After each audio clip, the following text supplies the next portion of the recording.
Tout à l'heure, nous avons vu que c'est intéressant que dans une seule section des lectures hebdomadaires de la Bible dans la synagogue, on trouve à la fois donc l'annonce d'une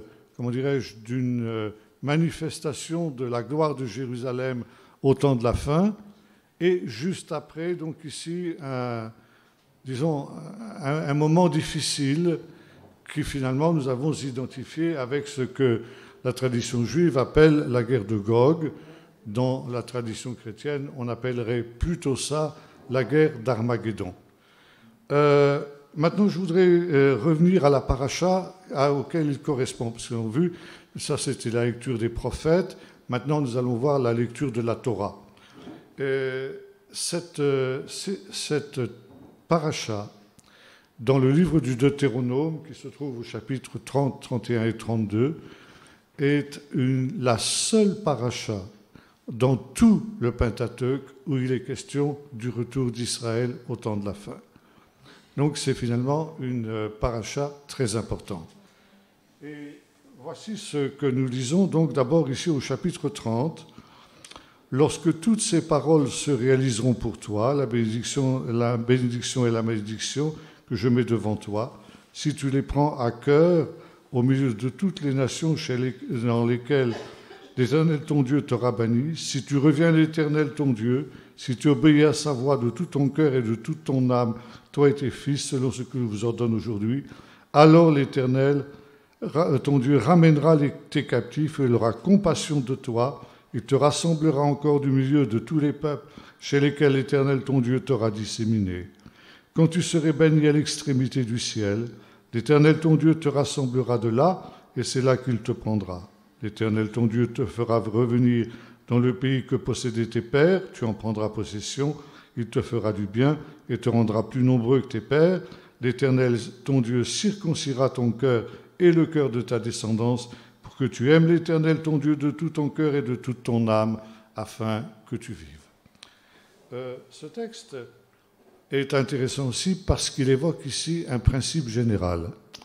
Et le Seigneur dit, il annonce des exils. Ça veut dire que si le peuple d'Israël est infidèle à la Torah que le Seigneur lui donne, il sera dispersé.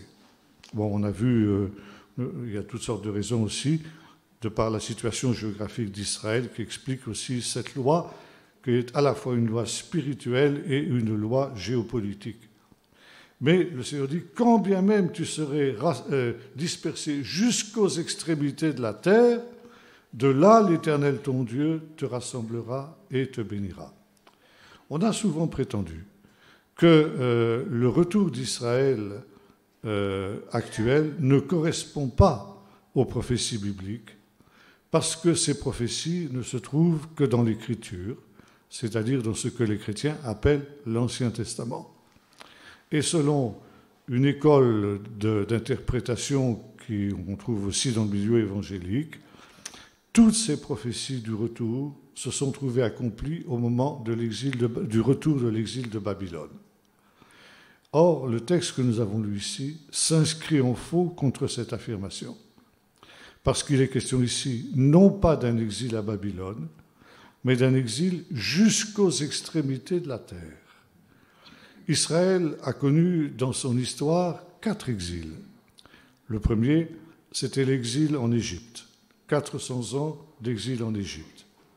L'Égypte, ce n'est pas toute la terre, forcément. C'est très limité au point de vue géographique. Deuxième exil, c'est celui que j'ai évoqué, l'exil en Babylonie, mais vous l'avez remarqué, ce texte ne parle pas de la Babylonie. Mais si on prend la Babylonie, il y a 2 remarques que l'on peut faire. Premièrement, ça n'est pas non plus toutes les extrémités de la terre. La Babylonie, c'est aussi un espace géographique limité. Si on peut aussi dire qu'il y a eu quelques exilés qui l'ont été en Égypte, qui ont été dans les pays voisins, un peu à Chypre, mais sûrement pas toute la terre. Deuxièmement, cet exil, ce retour de l'exil de Babylone est un retour d'exil très modeste, comme on le voit quand on lit les livres d'Ezra et Néhémie, et c'est loin d'être le grand retour dont nous parle ici notre texte. Le troisième exil, c'est l'exil qu'on appelle l'exil perse, celui qui est décrit notamment dans le livre d'Esther. Bon, l'Empire perse était un petit peu plus grand que l'Empire babylonien, mais quand même, ça ne concernait pas toute la terre. Et le quatrième exil, qu'on appelle l'exil d'Édom, je vous expliquerai pourquoi dans un instant, celui que nous sommes qui est en train de s'achever avec le retour d'Israël dans son pays, est finalement le seul exil qui correspond au texte que nous avons lu. Ça veut dire que c'est un exil qui concerne toutes les extrémités de la terre. Et là, actuellement, vous avez des Juifs qui reviennent de Chine, vous en avez qui reviennent d'Inde, vous en avez qui reviennent d'Afrique noire, etc.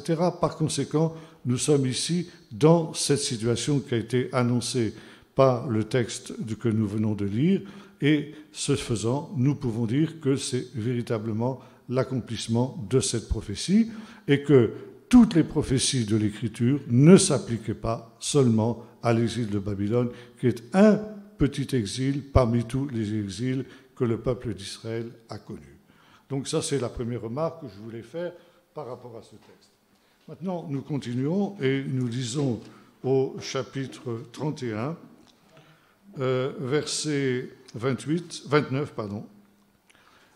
Moïse déclare ceci: « Car je sais qu'après ma mort, vous vous corromprez honteusement et que vous vous écarterez de la voie que je vous ai prescrite. » Alors je lis ici dans ma traduction, et on verra tout à l'heure ce qu'il faut en penser. « Et le malheur vous arrivera dans les temps à venir, quand vous ferez ce qui est mal aux yeux de l'Éternel, au point de l'irriter par l'œuvre de vos mains. » Nous avons ici une prophétie tout à fait intéressante et en même temps tout à fait étrange. Donc, un malheur, nous est-il dit. Alors, il faut retraduire ici à partir du texte original. C'est une expression très étonnante. Ou karata et ara'a be'acheret ayamim, on dit en hébreu. Littéralement, ça se traduit de la manière suivante. On criera, on proclamera un malheur contre toi. Alors, be'acheret ayamim, on l'a vu cette expression tout à l'heure, à la fin des temps. Alors ici, évidemment, les commentateurs, les traducteurs n'ont pas compris, donc ils ont traduit un peu n'importe comment. Ça nous donne ce que ça nous donne, c'est-à-dire que finalement, c'est totalement incompréhensible. On proclamera, on criera un malheur contre toi, au temps de la fin. Alors, qu'est-ce que ça veut dire, on criera un malheur? Est-ce que vous avez déjà vu un malheur qui est crié? Alors évidemment, ça pose un problème. Et c'est le Baal HaTurim, ce commentateur juif espagnol du XIIIe siècle, auquel j'ai fait allusion tout à l'heure, qui nous donne la clé de cette énigme. Il nous dit ceci, une chose très intéressante. D'abord, on remarque que la valeur numérique de cette expression « karata lechara'a », c'est la même valeur numérique que Gog, c'est-à-dire 21. Il y a une relation, par conséquent, entre ce texte et la guerre de Gog qui viendra dans les derniers temps. Deuxièmement, si on prend les premières lettres de ces mots, ça nous donne aussi le mot Gog. Donc ici, nous sommes en relation avec la guerre de Gog. C'est un texte qui est en relation avec la guerre de Gog. Ça veut dire que le malheur qui atteindra Israël à la fin, ce sera effectivement cette guerre de Gog. Et maintenant aussi, pourquoi est-ce qu'il y a cette expression étonnante? On criera ce malheur, on criera un malheur. À la fin des temps, nous avons rencontré ce même mot tout à l'heure quand nous avons parlé justement d'Ézéchiel 38 et 39 sur la guerre de Gog, et il est question donc de quelque chose qui arrivera à la fin des temps, donc Achet Hayamim, à la fin des temps. Et le Baal HaTurim nous dit ceci. Qu'est-ce qui se passera à la fin des temps? Eh bien, ça veut dire qu'un ra'a, malheur, le mal véritable, ce sera quelque chose qui sera une réalité qui sera dans la parole. Ça veut dire que cette guerre de Gog sera précédée par une guerre très spéciale, où les armes ne seront pas, disait le Baal HaTurim de son temps, les épées, les canons, on commençait à en avoir à cette époque, les cavaliers, tout ce que vous voudrez, on dirait aujourd'hui les tanks, les canons, les avions, etc., les missiles. Ce ne sera pas ça l'arme la plus dangereuse pour le peuple d'Israël, ce sera une parole. Une parole proclamée, une parole dite. Et quand il décrit justement cette guerre par la parole, eh bien, nous constatons que le Baal HaTurim a décrit à cette époque-là, c'est-à-dire au XIIIe siècle, où il n'y avait pas de radio, il n'y avait pas de télé, il n'y avait pas d'Internet, il n'y avait même pas de journaux, eh bien, c'est ce qu'il décrit, c'est une guerre médiatique. L'arme de la destruction massive sera dans la parole. Une parole par laquelle les ennemis d'Israël essaieront de le diaboliser, de faire en sorte qu'il soit totalement délégitimisé pour que, comme nous l'avons vu dans la Haftara tout à l'heure, eh bien, Israël se trouve isolé de toutes les nations, abandonné de toutes les nations parce que justement il aura été considéré comme une réalité mauvaise. Vous avez eu, il y a quelque temps de cela, M. Richard Darmon, journaliste, qui vous a expliqué les mécanismes de cette désinformation, de cette propagande et finalement de ce malheur que nous sommes aujourd'hui en train de vivre.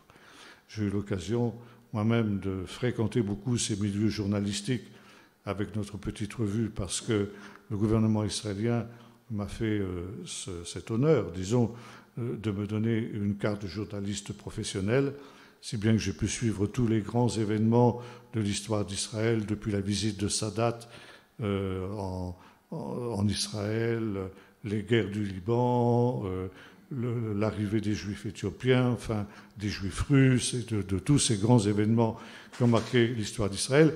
Et j'ai eu l'occasion de fréquenter la presse mondiale. On a pu dire que Israël est l'endroit où il y a la plus grande concentration de journalistes au kilomètre carré. Comme on dit en anglais, Jews are news. Les Juifs, ce sont des nouvelles.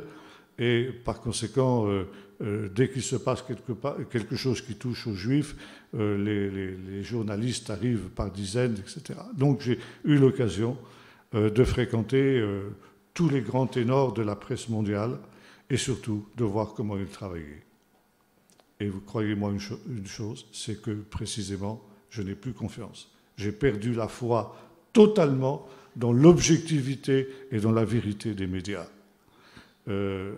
Et un ami qui a fait aussi une formation de journaliste, j'ai fait une petite formation moi aussi, mais bien après moi, à cette époque-là, on nous apprenait que un véritable journaliste, c'est quelqu'un qui essaye de cerner la réalité, qui écoute les deux côtés, qui n'a pas d'idées préconçues et qui finalement essaye de faire une synthèse entre tous les éléments qu'il a reçus. Et mon ami me disait, qui est aussi pasteur, c'est un Américain, il me disait, nous, quand on nous a formés au journalisme, on nous a dit, vous êtes ici pour vendre du sensationnel. Par conséquent, si vous n'avez pas de nouvelles sensationnelles, vous en inventez. Carrément, on leur a dit comme ça. Alors, je reprendrai tout ce que disait tout à l'heure notre ami, c'était mon maître à penser, Jacques Ellul, qui disait « Quand vous avez affaire à une information, quelle qu'elle soit, mais plus encore quand ça touche au Moyen-Orient, quand ça touche en Israël, commencez par la mettre en doute jusqu'à ce que vous ayez la preuve qu'elle est vraie. » Alors, je sais bien que ce n'est pas toujours facile, et c'est même très difficile si vous n'avez pas les données pour pouvoir comprendre exactement ce qui se passe, mais ça nous montre justement qu'il y a cette voix qui crie à la désinformation. Donc, karata lecha hara, on criera, on proclamera sur toi un malheur. Je viens de perdre mon père il y a quelques mois de ça, il avait 98 ans, et j'ai eu l'occasion de parler avec lui il y a quelques années auparavant, on parlait de ces choses. Il me disait, tu vois, ce que nous sommes en train de vivre aujourd'hui, eh bien, c'est ce que nous avons vécu entre les deux guerres mondiales. Et entre les deux guerres mondiales, donc la propagande hitlérienne a entrepris toute une campagne de diabolisation et de désinformation au sujet des Juifs pour préparer la solution finale. La solution finale, c'est-à-dire l'extermination des Juifs, la Shoah, n'aurait pas été possible si les Allemands avaient eu une autre pensée au sujet du peuple juif. Mais pendant des mois et des années, on leur avait expliqué que les Juifs étaient des traîtres à la nation allemande, que c'est eux qui avaient donné un coup de poignard dans le dos au peuple allemand pendant la Première Guerre mondiale, que c'était comme des rats dans une société et que des parasites qu'il fallait donc éliminer. Et finalement, quand le moment de la solution finale est arrivé, le peuple allemand était prêt à accepter justement ces choses-là. Et mon père me disait, ça c'était quelque chose qui, à cette époque-là, était limité à l'Europe. Mais aujourd'hui, c'est quelque chose de mondial. Et on a des choses aberrantes. Par exemple, en 1999, je crois, il y a eu à Durban, en Afrique du Sud, un congrès mondial sur l'antiracisme. Et finalement, ce congrès, qui devait en principe combattre toutes les formes de racisme, s'est uniquement concentré sur l'antisionisme. Seulement Israël était coupable de racisme. Et tous les délégués qui descendaient de l'avion recevaient un badge sur lequel était inscrit « Un juif, une balle ». Et dans des pays comme le Japon, par exemple. Au Japon, il n'y a jamais eu de juifs. Or, vous trouvez aujourd'hui au Japon un antisémitisme extraordinaire. Dans certains pays d'Afrique noire, il en va de même. Comment expliquer justement cette haine du peuple d'Israël dans des endroits où ils n'ont pratiquement jamais connu et jamais vu de juifs, parce que justement il y a cette propagande mondiale qui présente le sionisme comme une nouvelle forme de racisme et finalement qui entraîne même les chrétiens à entrer justement dans cette vision-là. Et je me souviens d'une conférence que j'avais faite dans une église réformée en Suisse. J'avais fait toute une étude sur les 3 chapitres de Paul aux Romains, chapitres 11, 12 et 13, chapitres 9, 10 et 11, pardon. Et donc à la fin, on avait un temps de questions, et une brave dame s'est levée, elle m'a dit « Écoutez, si j'ai bien compris ce que vous vouliez dire, je crois comprendre qu'il faut que nous aimions Israël, nous aimions, pardon, les Juifs, mais que nous haïssions l'État d'Israël. »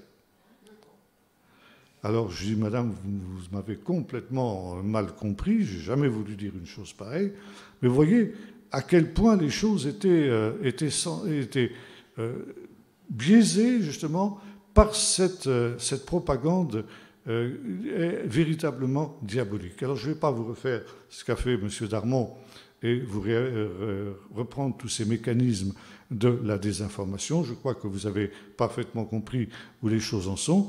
Mais effectivement, aujourd'hui, le problème de bien des chrétiens par rapport à la question d'Israël, où on perd la vision juste, justement, de ce qui s'est passé. Je me souviens qu'après la guerre des 6 jours, lorsque je suis revenu d'Israël, chez tous les évangéliques. Alors, toutes tendances confondues, depuis les darbistes les plus étroits jusqu'aux charismatiques les plus exubérants, passant par toutes les nuances auxquelles vous pourrez rêver, il y avait une unanimité. Ce que nous venions de vivre au moment de la reconquête de Jérusalem par Israël pendant la guerre des 6 jours était l'accomplissement des prophéties bibliques, et notamment de la prophétie de Jésus qui disait « Ils tomberont sous le tranchant de l'épée, ils seront emmenés captifs parmi toutes les nations, et Jérusalem sera foulée aux pieds par les nations jusqu'à ce que les temps des nations soient accomplis. » On était tous conscients, tous les évangéliques étaient parfaitement conscients que c'était l'accomplissement de la prophétie. Comme disait dernièrement un vieux pasteur, « Je ne suis pas certain, disait-il, que si c'était aujourd'hui que la guerre des 6 jours avait lieu, il y aurait au milieu évangélique la même unanimité. » Pour 2 raisons. La première, C'est parce qu'aujourd'hui, au milieu évangélique, on lit la Bible de moins en moins. Par contre, on regarde les écrans, comme disait notre ami tout à l'heure, télévision, Internet de plus en plus. J'étais dans une église du sud de la France il y a déjà plusieurs années, et le pasteur de cette église m'avait fait cette confidence. Il dit « Je me suis rendu compte que les gens de mon église lisent la Bible de moins en moins parce qu'ils sont devant leur télé et devant Internet. » Et en janvier dernier, j'étais dans une église à Rennes, en Bretagne, et une église de 250 membres à peu près. Et là aussi, le pasteur me disait, j'ai fait un petit test dernièrement dans mon église, et j'ai posé la question, combien d'entre vous lisent la Bible régulièrement tous les jours? Alors il dit, sur 250 membres, une cinquantaine de mains se sont levées maximum. Donc ça, c'est quelque chose d'extrêmement grave, parce que finalement, au lieu d'absorber la vérité de la parole de Dieu, on absorbe la pseudo-vérité de ces médias, justement, qui sont totalement biaisés, qui sont infestés par l'esprit de l'adversaire et qui n'ont d'autre but que de diaboliser Israël. Et ça fait partie justement de cette apostasie globale et généralisée à laquelle nous assistons aujourd'hui. Et c'est pourquoi je disais tout à l'heure, nous-mêmes, nous ne sommes pas indemnes de cette corruption qu'il y a dans notre génération, et il y a pour nous une lutte permanente pour rester justement dans la vérité de Dieu. Donc ça, je tenais à le souligner parce que pour moi, c'est quelque chose de très très important. Donc ici, une parole proclamée, une parole dite et une parole qui est une véritable guerre médiatique. Et maintenant, il y a une autre question qui se pose. Cette guerre médiatique, qui l'amènera, cette guerre-là? Et ici, on a un mot rare, karata lecha ara'a, karata. C'est un mot qu'on ne trouve pas souvent dans la Bible. Et il y a une méthode d'exégèse qui est spécifique au peuple d'Israël, qui n'est pas très bien connue des chrétiens, parce qu'on lit la Bible dans des traductions et non pas dans le texte original, mais qu'on appelle en hébreu xerashava, ça veut dire comparer des textes semblables. Alors on a ici ce texte où il y a cette expression vekarata. Alors on pose la question, le Balaturi m'a posé la question, est-ce qu'il y a dans la Bible un autre texte où ce mot karata apparaît? Eh bien oui, il y en a un autre. C'est dans le chapitre 17 du livre de la Genèse. Et là, on va relire ce texte. Le chapitre 16, excusez-moi. C'est l'histoire d'Agar, la servante d'Abraham et de Sarah, donc était devenue la mère d'Ishmaël, et donc qui avait eu des problèmes avec Sarah à cause de ça. Et donc, à 2 reprises, Agar s'est enfuie de chez Sarah, sa maîtresse. Et le récit que nous allons lire dans le chapitre 16 du livre de la Genèse concerne sa première fuite. Alors qu'elle était enceinte, elle aura une deuxième fuite après, quand son fils sera né. Donc, verset 7, Agar s'est enfuie. L'ange de l'Éternel la trouva près d'une source d'eau dans le désert, près de la source qui est sur le chemin de Chour. Pour la petite histoire, le chemin de Chour, c'est l'endroit où est installé mon fils, dans le désert.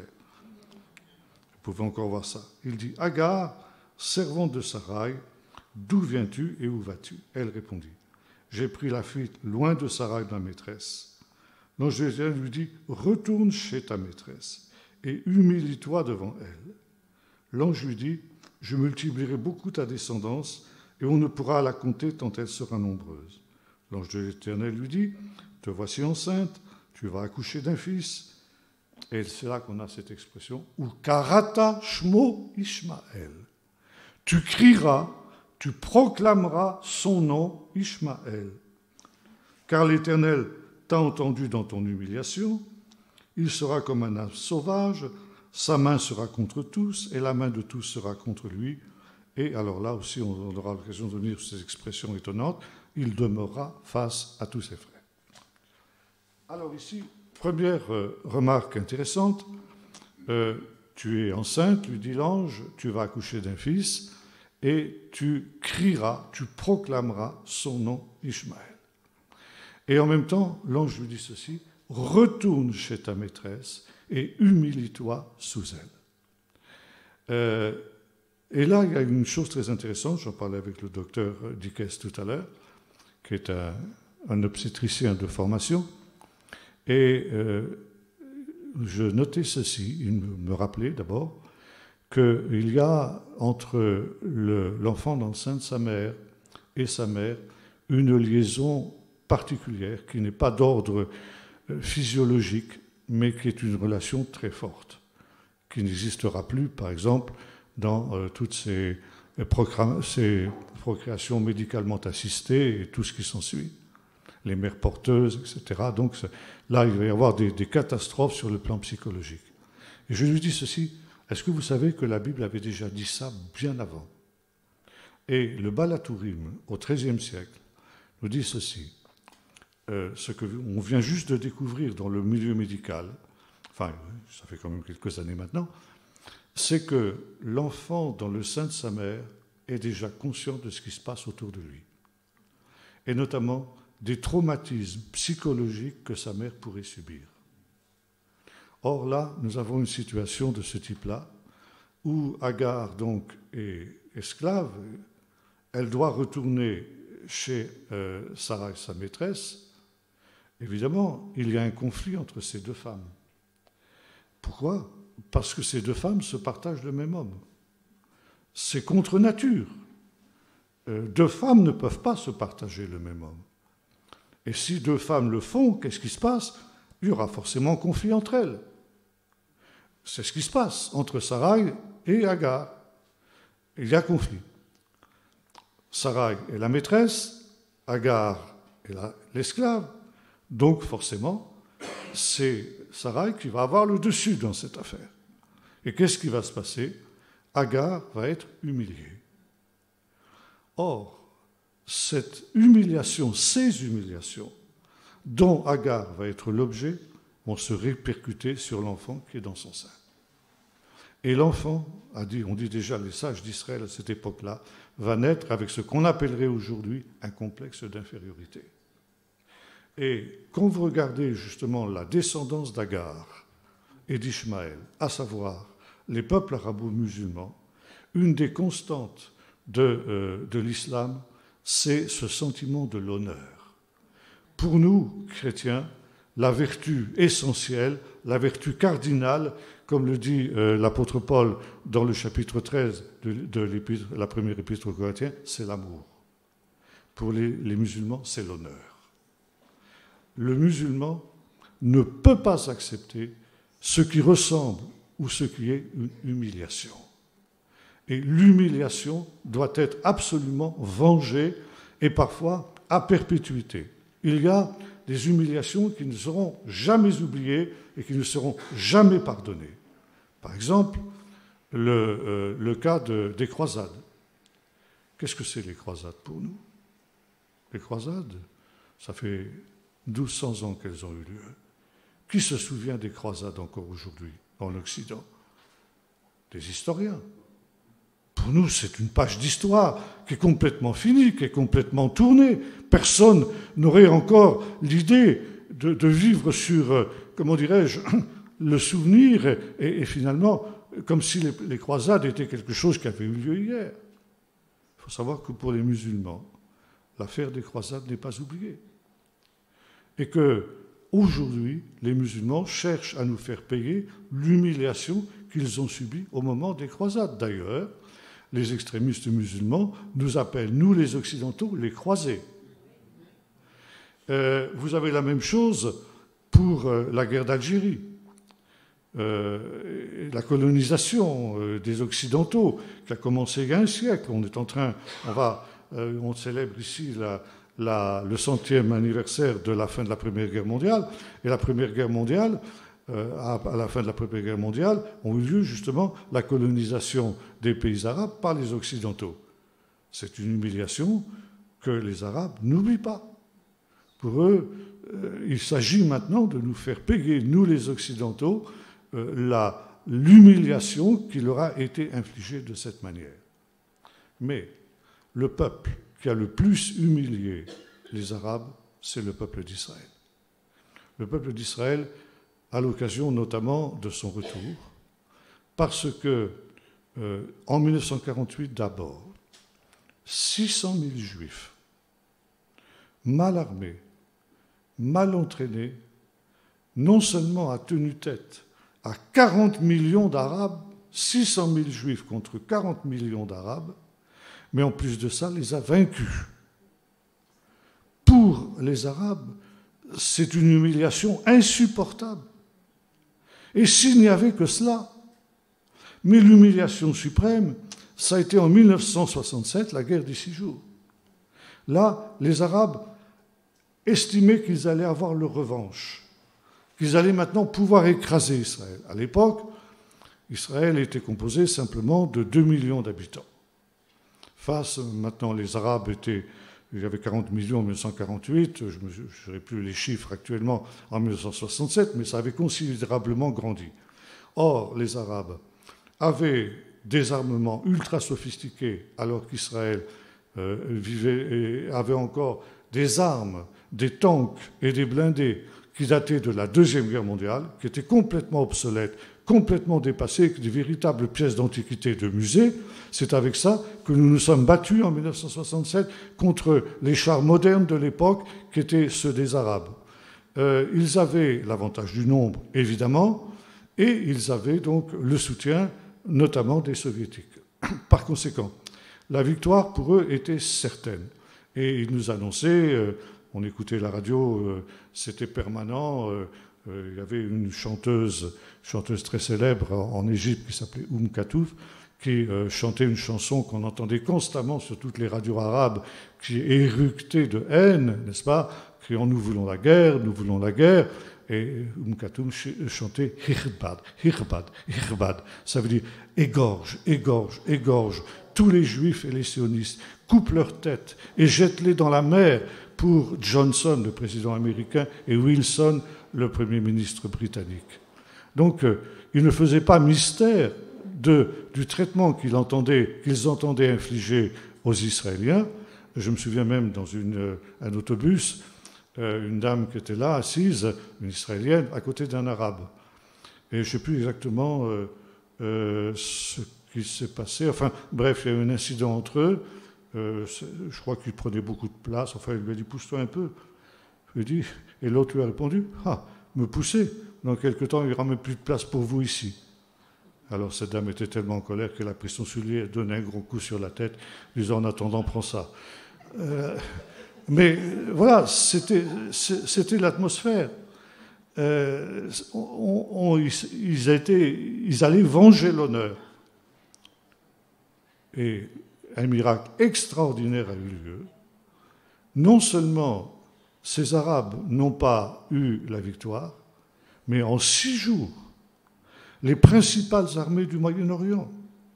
Alors il y avait bien sûr l'Égypte, la Syrie, qui étaient les 2 pays principaux, la Jordanie, plus des contingents qui étaient venus aussi loin que du Yémen, de l'Algérie, de l'Irak, etc., et par conséquent qui représentaient une force considérable.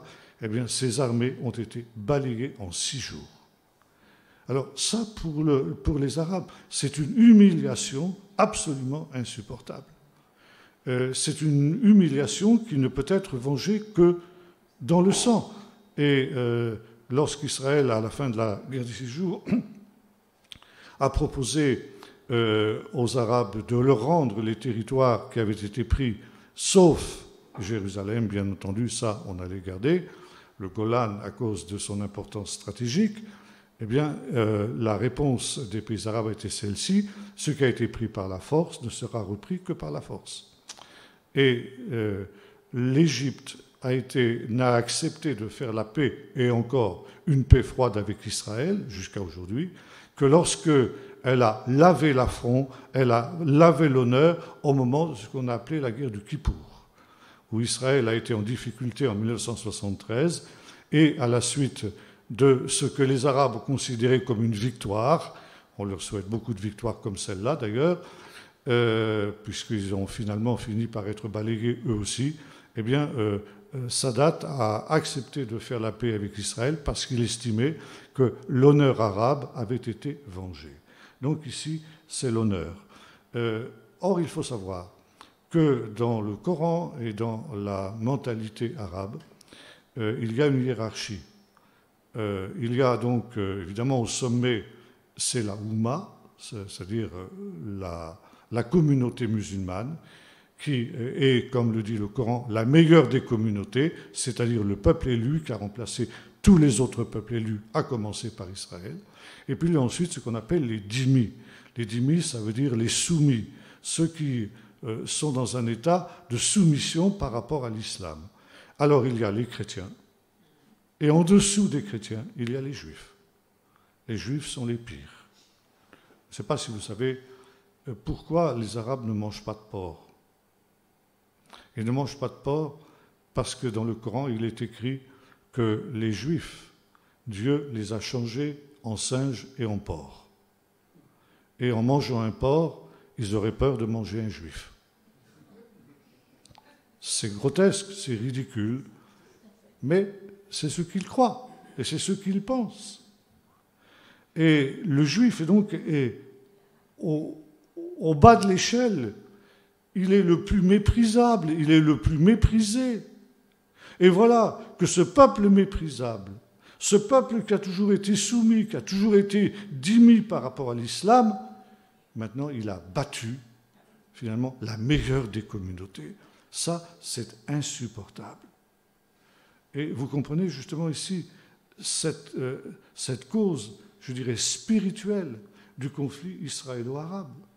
Ce sentiment d'un honneur bafoué qui est le résultat de cette humiliation que l'ancêtre du peuple arabe, donc Agar, a subi de la part de Sarah, la mère, elle, par contre, du peuple d'Israël. Et ce faisant, donc, là, on arrive à une situation qui est celle que nous connaissons aujourd'hui au Moyen-Orient, deux peuples. Alors ça aussi, le Baal Turim l'a dit.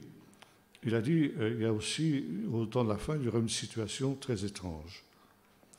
De la même manière que, comme nous l'avons vu, deux femmes ne peuvent pas se partager le même homme, à savoir Sarah et Agar qui se partageaient Abraham, de la même manière, deux peuples ne peuvent pas se partager la même terre. Et au temps de la fin, ce qui se passera, c'est que la terre d'Israël, la terre qui a été donnée à Isaac, on essaiera de la diviser entre deux peuples, les descendants de ces deux femmes. Mais de la même manière qu'à cause de ce partage inhumain, finalement, contre nature, de cet homme qui était Abraham, qui était déchiré entre ces deux femmes, et de la même manière, les descendants de ces deux femmes, auxquels on proposera, les nations bêtement proposeront de partager le pays, eh bien, ça aboutira à un conflit, exactement comme le partage d'Abraham entre Sarai et Agar a abouti à un conflit entre les deux femmes. Alors, de la même manière, entre les deux peuples, au temps de la fin, il y aura justement cette opposition, il y aura ce conflit. Donc, en même temps, le problème est le suivant. Qui va provoquer cette guerre contre cette guerre médiatique, cette guerre par la parole contre Israël? Et la réponse est dans le texte que nous avons lu dans le chapitre 16, c'est Ishmaël. C'est les descendants d'Ishmaël qui alerteront toutes les nations et qui feront en sorte que par leur propagande, eh bien, toutes les nations, au temps de la fin, se ligueront contre Israël. Et comment s'y prendra Ishmaël? Pour cela, eh bien, tout simplement, en se plaignant aux nations d'être humiliées, justement, par Israël, d'être humiliées par Isaac. Alors, c'est ridicule, c'est grotesque. Comment? Alors, d'être dominé par lui, c'est Israël qui domine. Israël. 6 à 7 millions d'habitants aujourd'hui, qui oppriment quoi? 1 milliard d'Arabes. Il y a 1 milliard de musulmans. Et ces gens-là, ils dominent. Comment? Ils dominent sur le monde arabe. Mais c'est stupide, c'est grotesque, c'est complètement hors de propos. Mais justement, dit le Baal HaTurim, au temps de la fin, ce mensonge énorme sera cru par la majorité des nations. Or, c'est toujours le contraire qui s'est produit. Jamais le peuple d'Israël n'a dominé sur un autre peuple. C'est lui qui a été dominé. Or, justement, dans l'islam, il y a aussi cette différence, ce paradoxe, cet antagonisme entre les dominants ou les dominés. L'islam ne connaît pas la démocratie, il ne connaît pas l'égalité. Il n'y a pas d'égalité dans la société islamique. Ou on est dominant, ou on est dominé. Or, ceux qui sont appelés à être les dominants, c'est évidemment l'islam, la Oumma. Et une des devises de l'islam est la suivante, Dar el-Islam bisaef. Ça veut dire littéralement, le règne de l'islam se répand par le glaive, par l'épée. Je ne sais pas si vous avez déjà vu le drapeau de l'Arabie saoudite, qui est un drapeau vert, sur lequel vous avez un sabre qui est tissé en blanc. Et vous avez au-dessus une inscription qui est celle-là, Dar el-Islam bisaef, que peu évidemment d'occidentaux sont capables de lire, parce qu'il y a peu de gens qui lisent l'arabe, mais c'est très clair, c'est exactement cela, le règne de l'islam se répand par le glaive. Et c'est exactement ce qui s'est passé. Contrairement à ce qu'on enseigne en Occident, l'islam ne s'est pas répandu comme ça a été pour le christianisme par la prédication de la parole, mais par l'obligation alors de se convertir à l'islam. Et dans le Coran lui-même, la notion du djihad, on en a déjà parlé entre nous ici, c'est que le monde, pour l'islam, est divisé en deux catégories. Ce qu'on appelle Dar el-Islam et Dar el-Harb. Dar el-Islam, c'est l'endroit où l'islam règne, le règne de l'islam. Dar el-Harb, c'est ce qu'on appelle le règne de la guerre. Harb, ça veut dire la guerre. Harbi, c'est quelqu'un qui appartient au domaine de la guerre. Et un Harbi, quelqu'un qui appartient à ce domaine de la guerre, il n'a aucun droit. Même pas le droit à la vie.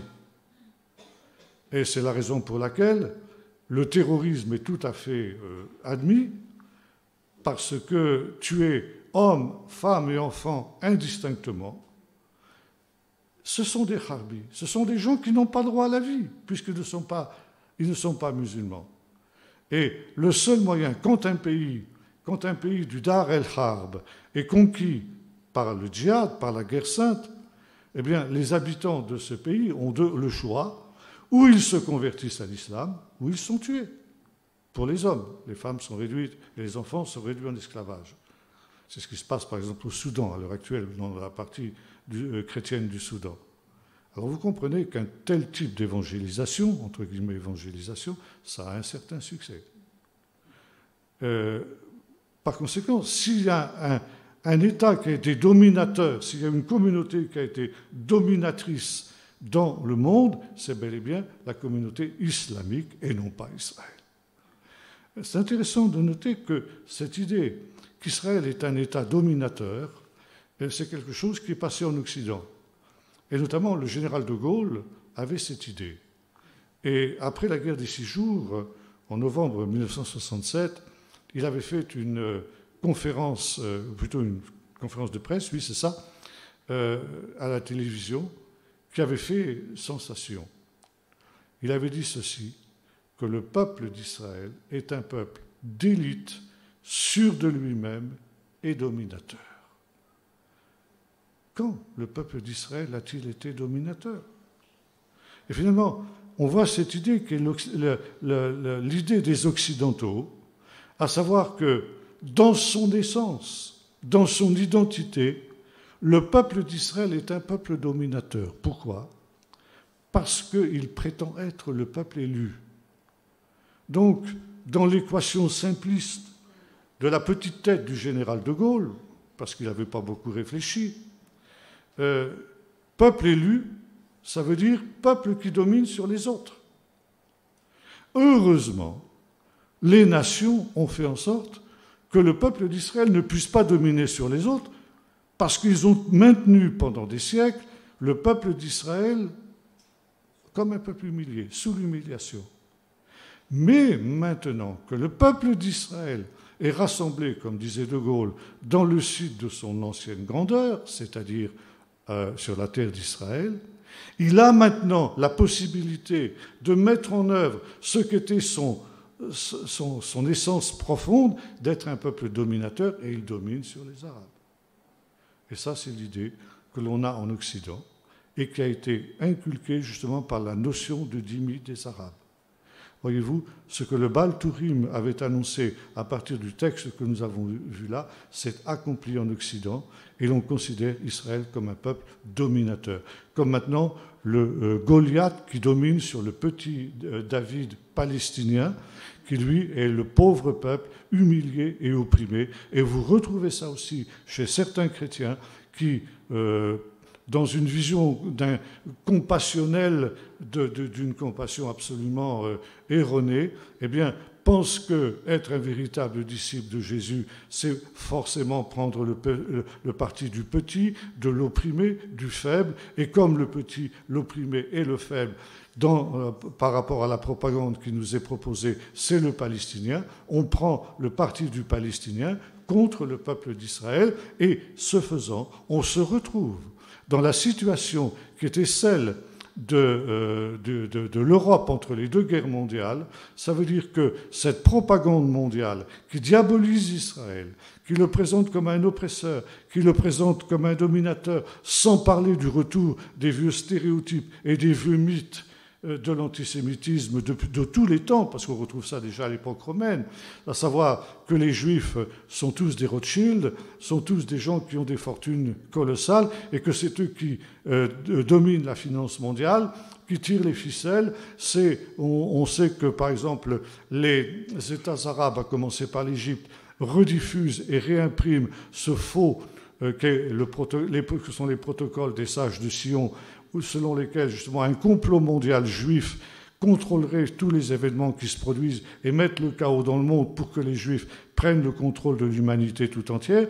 Voilà des idées maintenant qui ressurgissent par justement cette propagande arabe, et notamment ces Arabes qui sont aujourd'hui installés partout en Europe, diffusent cela et jouent sur le vieux sentiment antisémite qui est celui des peuples européens, et qui est une partie intégrante de la culture européenne. La culture européenne est marquée par l'antisémitisme. Bon, après la Shoah, quand on a découvert les horreurs d'Auschwitz et tout ça, ça a un peu régressé, parce qu'on a eu quand même un peu de honte de ce qui s'était passé, et plus personne, à part quelques lepénistes attardés, n'osait se dire antisémite. Mais aujourd'hui, on n'est plus antisémite, on est antisioniste. Et ça, c'est respectable.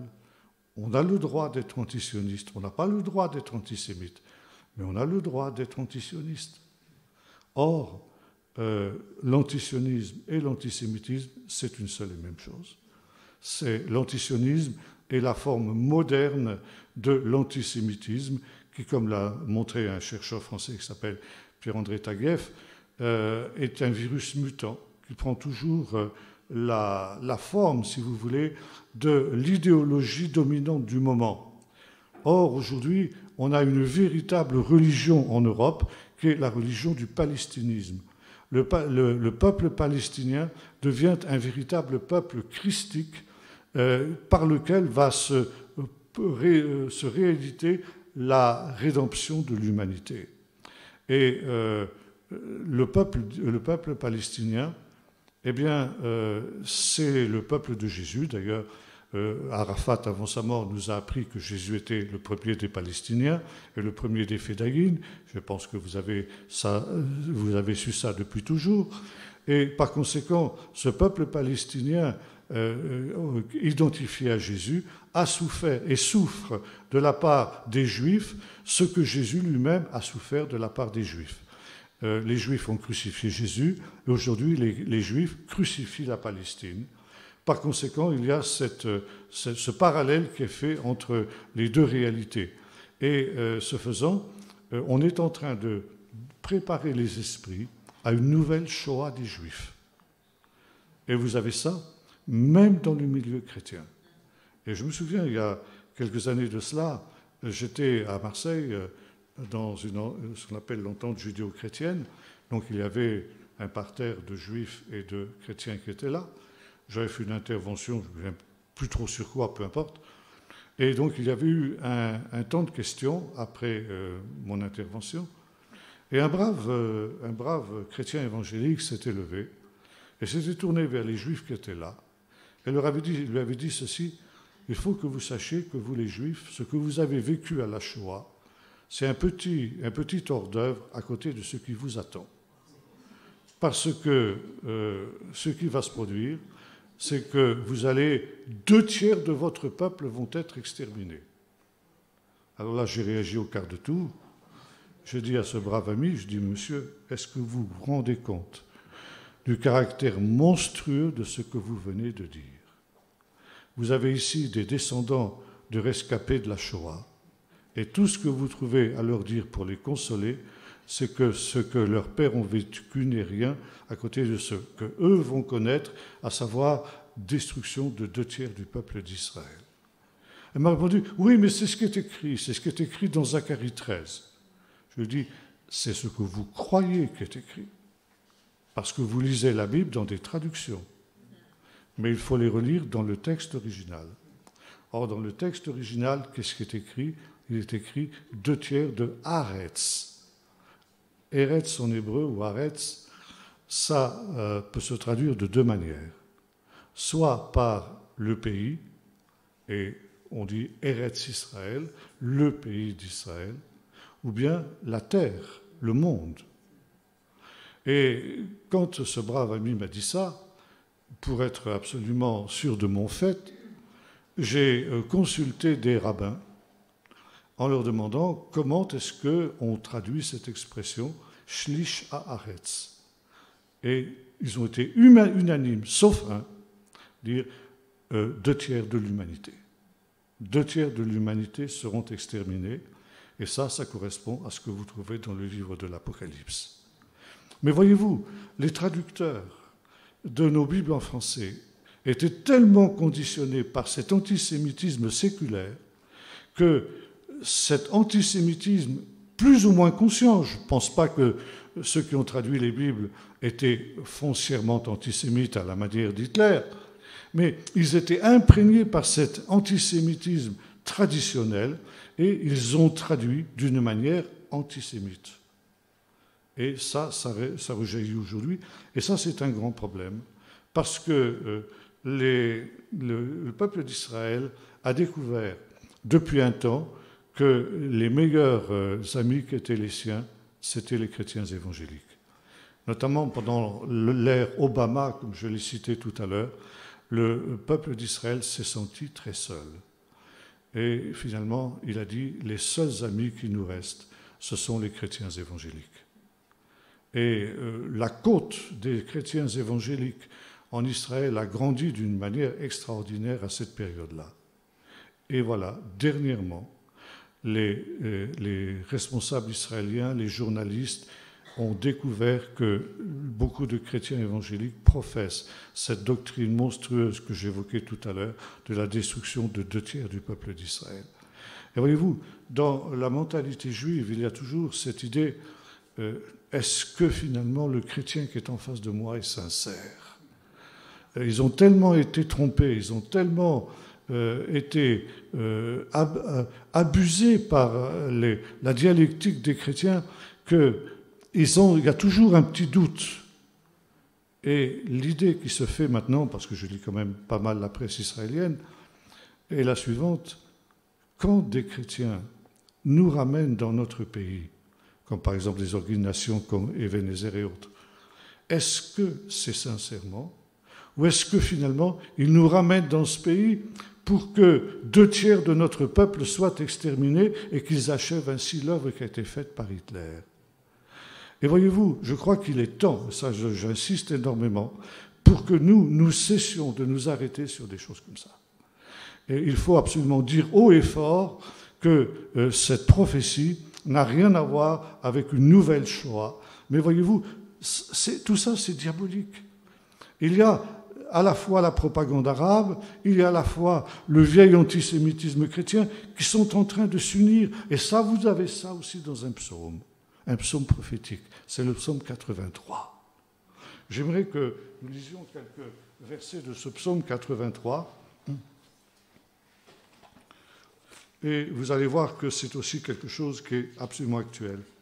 Ô Dieu, ne reste pas dans le silence, ne te tais pas et ne demeure pas tranquille, ô Dieu, car voici que tes ennemis s'agitent, ceux qui te haïssent lèvent la tête, ils forment contre ton peuple. Alors, on traduit des projets pleins de ruses. En fait, le terme hébreu devait être traduit de la manière suivante, des conciliabules secrets. Ça veut dire que dans ces conférences internationales qui traitent de la question du Moyen-Orient, il y a ce que l'on sait et il y a ce que l'on ne sait pas. Il y a des choses qui se trament en sous-main dans le but, justement, comme le dit ici notre texte, « Venez, disent-ils, faisons-les disparaître du sein des nations et qu'on ne se souvienne plus du nom d'Israël. Ils tiennent conseil tous d'un même cœur. Ils concluent une alliance contre toi.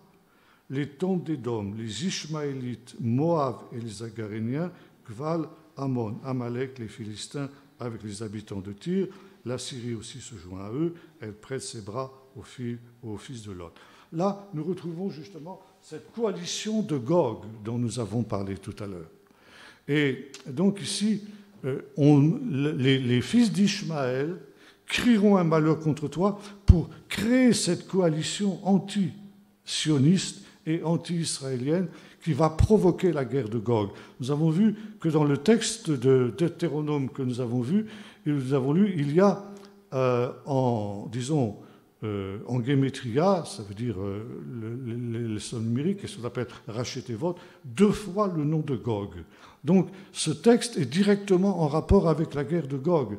Et notre texte ici du psaume 83 reprend aussi cette idée de la guerre de Gog. Cette coalition qui sera ameutée par Ishmaël en faisant croire aux nations que finalement le peuple, la Oumma musulmane, est humilié et dominé par Israël et que c'est le premier pas pour que le peuple juif domine le monde entier. Et c'est intéressant dans le psaume 83, c'est qu'il y a 2 peuples qui sont au début de l'énumération de ces peuples. Édom et Ishmaël. Ishmaël, c'est clair, bon, ce sont les peuples arabo-musulmans, mais qui est Édom? Édom, on l'a rencontré aussi tout à l'heure dans le texte d'Ésaïe 63, qui est celui qui vient d'Édom et de Botsra. Alors, Édom, qui était Édom? Édom, c'est un nom qui est donné à Ésaü, le frère de Jacob. Ésaü, Édom. Vous vous souvenez de cet épisode où donc Rebecca, qui était stérile, devient enceinte et elle constate qu'elle porte des jumeaux. Bon, ça, à la limite, c'est assez banal. Ce qui l'est moins, c'est que ces jumeaux, qui ne sont pas encore nés, sont en train déjà de se battre entre eux dans son ventre. Pas tellement bon signe. Alors qu'ils ne sont pas déjà nés, ils sont déjà en train de se battre entre eux, que ça va être quand ils vont être nés. Alors elle va consulter l'Éternel. Comment? Ça, la Bible ne le dit pas.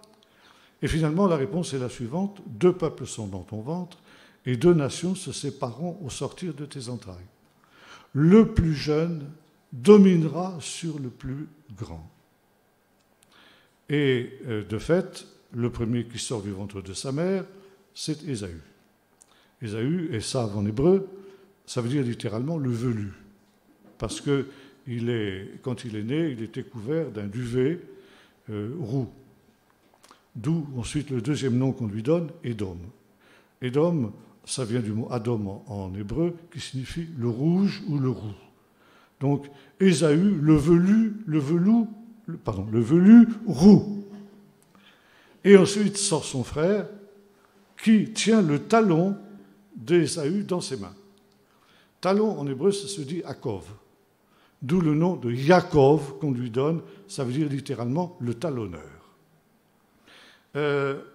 ces deux garçons vont devenir deux peuples, effectivement.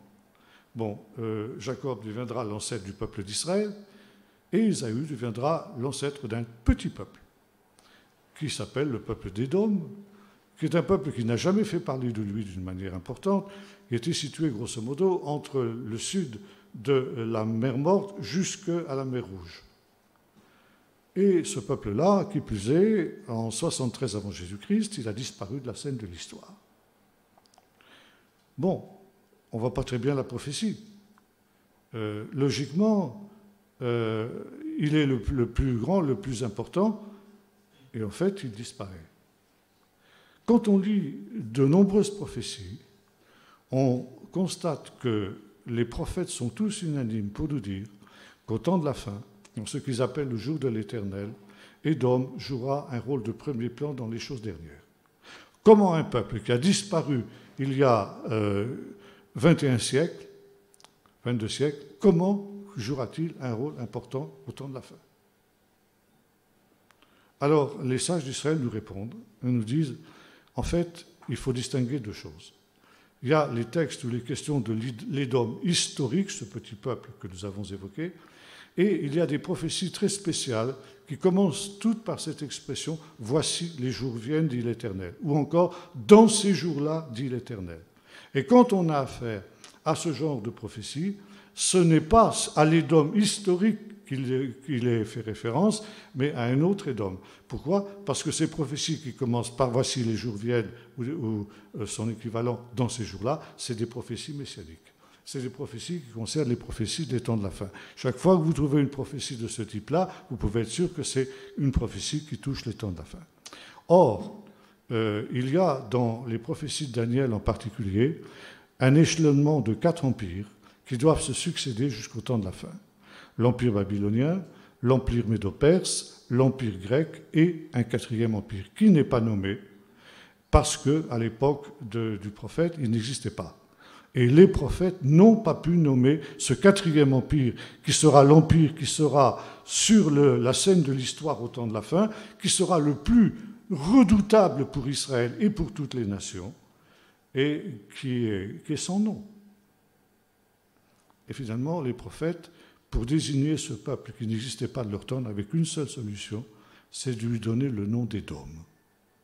Édom est le nom de ce 4e empire que les autres prophètes ne pouvaient pas citer autrement. Et c'est pourquoi, comme je le disais tout à l'heure, l'exil d'Édom, c'est l'exil que nous connaissons maintenant. On appelle donc l'exil égyptien, l'exil babylonien, l'exil perse et l'exil d'Édom. Maintenant, qui est Édom sur le plan aujourd'hui? Eh bien, il faudrait là prendre le temps d'étudier à fond les prophéties de Daniel, mais nous verrions que ce 4e empire, c'est l'Europe. L'Europe qui ressuscite au temps de la fin. Et c'est très intéressant de constater que l'Europe, aujourd'hui, qui est en train de réapparaître avec toutes les vicissitudes que l'on lui connaît, eh bien, a pour drapeau un drapeau bleu avec 12 étoiles. Et c'est tiré de la prophétie, du chapitre 12 du livre de l'Apocalypse, où l'on voit une femme enceinte qui est sur le point d'accoucher et qui a sur sa tête une couronne de 12 étoiles et du soleil et de la lune. Et cette femme, bon, il y a toutes sortes de théories sur son identité, mais il est absolument net, et aujourd'hui tous les commentateurs sont à peu près unanimes, qu'il s'agit bel et bien du peuple d'Israël qui enfante le Messie. Mais l'Europe s'est appropriée cette idée. Et finalement, l'Europe se proclame elle aussi le peuple élu. 12 étoiles, les 12 tribus d'Israël, mais qui sont maintenant attribuées à l'Europe. Il y a cette volonté d'usurpation d'identité par l'Europe de ce qui est la vocation et de l'élection d'Israël. Et par conséquent, l'Europe, comme le monde arabo-musulman, est aujourd'hui en situation de conflit contre Israël. Il ne peut pas y avoir deux peuples élus, disait Hitler de son temps, le peuple arien, c'est-à-dire le peuple allemand, et finalement le peuple élu. Il faut qu'il y en ait un qui disparaisse. C'est la lutte entre Ésaü et Jacob qui se continue jusque maintenant. Or, pour arriver à ses fins, Édom s'allie, comme nous l'avons vu dans le psaume 83, avec Ishmaël.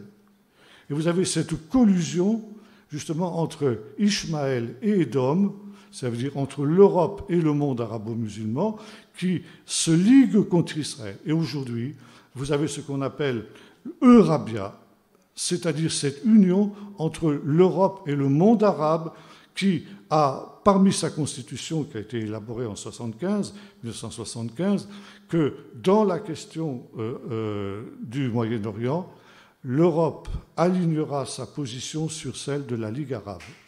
Ça veut dire s'opposera à Israël. Et il y a aujourd'hui cette volonté de diaboliser Israël en Europe parce que justement il y a cette alliance avec le monde arabe. Et là, justement, nous sommes dans cette situation qui ne peut que faire une seule chose, attirer la malédiction de Dieu sur l'Europe. L'Europe est sous l'objet d'une malédiction à cause justement de cette alliance contre nature avec finalement ce qui est leurs ennemis. Et la Bible est très claire à ce sujet-là. Qu'est-ce qui va se passer? Qu'est-ce qui va se passer à la fin? Eh bien, finalement, deux choses. La première, cette coalition de Gog que nous avons vue, qui aurait été suscitée par les ennemis d'Israël, se terminera tragiquement sur les montagnes d'Israël, pour la coalition qui sera montée contre Israël. D'abord, parce qu'il y aura, comment dirais-je, une mutinerie au sein des troupes de Gog. Et, comme le dit le chapitre 39 du livre du prophète Ézéchiel, les différentes nations qui représentent la coalition de Gog se battront les unes contre les autres et s'extermineront les unes contre les autres sous les murailles de Jérusalem, et Jérusalem sera miraculeusement délivrée et n'aura pas besoin de combattre. Dieu y mettra aussi du sien, en faisant pleuvoir sur les troupes de Gog du feu, du soufre, etc., comme il l'a fait sur Sodome et Gomorrhe. Ça aidera à mettre un petit peu de panique dans l'affaire, et puis finalement ça aboutira à un échec total pour ces nations. Maintenant, je reprends le dernier verset que nous avons évoqué, et j'ai dit tout à l'heure que j'y reviendrai dans le chapitre 16 du livre de la Genèse, où il nous est dit ceci, il se tient, voyons, je retrouve le texte, voilà, il demeure en face de ses frères. Alors, ça, c'est une expression qui, en français, ne veut rien dire. Et en fait, en hébreu, ça se dit « Ulifne achiv kol achiv nafal ». Alors, ça se traduit de la manière suivante « Et il tombe en face de son frère ». Alors, commentaire des sages, qu'est-ce que ça veut dire « il tombe en face de son frère » ? Eh bien, ça veut dire qui est le frère d'Ishmaël ? Jacob. Et qui est le descendant de Jacob? Le Messie. Et l'explication des sages est la suivante. La puissance maléfique d'Ishmaël, qui est l'islam, qui est une religion, qui est une caricature du judéo-christianisme, et qui est une religion véritablement diabolique. Cette religion, qui est l'esprit maléfique d'Israël, disparaîtra au temps de la fin. Et Ishmaël donc tombera en face de son frère, le Messie, qui apparaîtra au dernier jour, et finalement qui brisera la puissance de l'islam. Voyez-vous, les musulmans ont une vision totalement différente. Ils disent quand Issa, celui qu'ils appellent Issa, qui est Jésus, c'est le Jésus arabe, Issa, quand il apparaîtra sur le mont des Oliviers, ils y croient aussi, il détruira tous les chrétiens qui refusent de se convertir à l'islam. Et là, c'est exactement l'inverse. Eh bien, la puissance de l'islam apparaîtra pour ce qu'il est. Et le psaume 83 se termine d'une manière très intéressante. Il nous est dit ceci, toutes les nations sauront que son nom est l'Éternel, que le nom du Rédempteur d'Israël est l'Éternel. Et aujourd'hui, c'est le conflit entre le judéo-christianisme et l'islam. Et le cri de ralliement des islamistes, vous le connaissez, c'est Allah ou Abgar. Alors on traduit de la manière suivante, Allah est grand. Non, ce n'est pas exact. La traduction véritable, c'est Allah est le plus grand. Qu'est-ce que ça veut dire? Ça veut dire que les musulmans sont bien conscients que leur Dieu et notre Dieu, ce n'est pas le même. Nous, notre Dieu, c'est l'Éternel, eux, c'est Allah. Et quand ils disent Allah ou Abgar, ils disent notre Dieu, Allah, il est plus grand que le vôtre, l'Éternel. Or, le psaume nous dit le contraire. Attention, à l'époque où ce psaume a été écrit, l'islam, ça n'existait pas. Or, le psaume nous dit ceci, eh bien, dans ce temps-là, on saura que celui qui a le nom le plus grand, c'est l'Éternel. Il tombe devant son frère. Maintenant, on peut traduire cette expression aussi d'une manière différente qui n'exclut pas la première. Et il se prosterne devant son frère. Ça veut dire que non seulement Ishmaël aura perdu sa puissance maléfique, qui est celle de l'islam, mais ensuite il tombe et se prosterne devant son frère, ça veut dire qu'il se convertit. Et là, ça sera la réconciliation entre les deux frères, Israël et Ishmaël. Mais il y a un troisième larron dans l'affaire, c'est Édom. Et Édom aussi, eh bien, se convertira véritablement. Parce que finalement, voyez-vous, les saints d'Israël ont bien compris le problème. Ils ont dit, il y a entre Édom, donc l'Europe chrétienne, entre guillemets, il y a entre l'Europe et Israël une fraternité. Parce que finalement, le christianisme et Israël ont le même Dieu. Ils ont la même religion. Comme disait mon professeur du Nouveau Testament, le christianisme est une religion juive. Mais de la même manière que Ésaü et Jacob étaient frères, mais frères ennemis, le christianisme et le judaïsme sont frères, mais frères ennemis. Pendant toute l'histoire, ils ont été en conflit. Et par conséquent, au temps de la fin, il faudra aussi qu'il y ait réconciliation entre les deux frères ennemis, comme il y a eu réconciliation, comme il y aura réconciliation entre Ishmaël et Isaac. Et voyez-vous, les trois seront réunis, les trois seront rassemblés, et là, évidemment, ce sera le royaume de Dieu. Alors, voyez-vous, cette histoire tragique, cette histoire du Moyen-Orient, qui ne trouvera aucune solution en dehors, justement, de la venue du prince de la paix. Il n'y aura pas de paix autrement. Ce n'est pas l'ONU qui va faire la paix, ce n'est pas l'OTAN qui va faire la paix, ce n'est pas le Quartet qui va faire la paix, ce n'est pas Trump qui va faire la paix. Le seul qui puisse faire la paix, c'est le Messie quand il viendra. Mais il viendra. Et il est beaucoup plus proche, à mon sens, que ce que nous pouvons penser. Et là, effectivement, eh bien, chacun aura besoin de revenir à Dieu. Israël devra revenir à Dieu, devra reconnaître que Jésus est le Messie. L'islam devra reconnaître que Mahomet est un faux prophète. Et le christianisme devra reconnaître la place d'Israël dans le plan de Dieu et par conséquent aussi, d'une certaine manière, se convertir. Alors déjà, nous pouvons le faire, et c'est déjà un signe. Il y a à la fois aujourd'hui des musulmans qui se tournent vers Jésus, il y a des juifs qui se tournent vers Jésus, et puis il y a des chrétiens aussi qui redécouvrent la place d'Israël, et nous sommes en cela déjà des signes prophétiques de ce qui se produira au temps de la fin, et en même temps, nous sommes déjà aussi des jalons, ce reste fidèle dont parlait Paul dans l'Épître aux Romains, qui justement prépare la venue du Messie et la venue des choses dernières. Alors voyez-vous, cette histoire, toute tragique qu'elle est, eh bien finalement, elle se termine d'une manière positive, ce qu'on pourrait appeler un happy end, en anglais, une fin positive, une bonne fin, qui se termine justement par cette réconciliation générale. Et on retrouve ça aussi comme étant une des vocations du Messie. Jésus déclare que son but, c'est de rassembler en un seul corps tous les enfants de Dieu dispersés. Et ça, évidemment, c'est quelque chose qui sera révélé et manifesté au dernier jour. Voilà, en gros, aussi ce que je pouvais dire sur ce sujet. Évidemment, il y aurait beaucoup de choses à dire encore. Là, j'étais parfois schématique, obligé de passer sur d'autres points. Mais donc, voilà. Donc, on peut avoir un petit temps de questions maintenant,